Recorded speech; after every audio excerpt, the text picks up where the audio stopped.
Saviez-vous ça, que les douleurs aux épaules, parmi les troubles musculo-squelettiques, c'est la troisième cause de consultation médicale après les douleurs au bas du dos et au cou?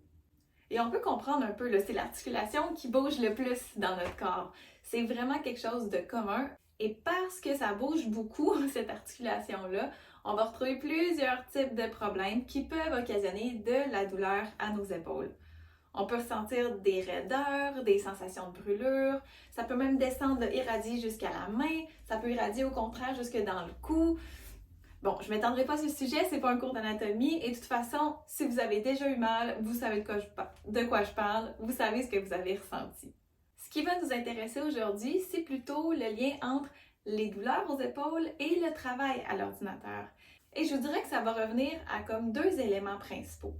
Le premier, c'est de tenir de façon prolongée une position qui ne sera pas très naturelle pour notre épaule.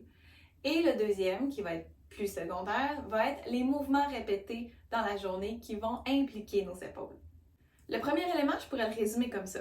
Tout ce qui va nous éloigner de la position naturelle de notre épaule va mettre en tension les structures dans cette articulation-là et éventuellement mener à des inconforts, des tensions et des douleurs. Premièrement, on va s'entendre sur le fait que la position naturelle pour le corps, pour les bras, va être d'avoir les épaules détendues et d'avoir les bras le long du corps où est-ce qu'on voit le coude qui va être en dessous de mon épaule directement. Et quand je parle de positions qui sont moins naturelles pour les épaules, ce que ça veut dire, c'est que si j'ai les bras étendus loin devant moi, bien, ça va venir comme squeezer les structures à l'avant, puis ça va venir plutôt étirer l'arrière de mon épaule. Ça veut aussi dire que si j'ai les bras larges, loin de moi, mes coudes sont plus larges que mes épaules, ça va venir mettre en tension le dessus de mes épaules. Et si j'ai toujours les épaules surélevées, à un moment donné, ça va devenir inconfortable et même ça va se rendre jusque dans mes trapèzes et des fois jusque dans mon cou.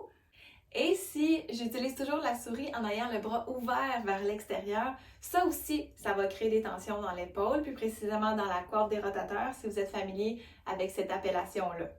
Et tout à l'heure, je vous avais dit qu'il y avait un deuxième aspect qui est les mouvements répétés et qui est secondaire, puis il l'est vraiment parce qu'il va surtout devenir problématique dans le cadre du travail à l'ordinateur quand il est jumelé à une position qui est moins naturelle pour l'épaule.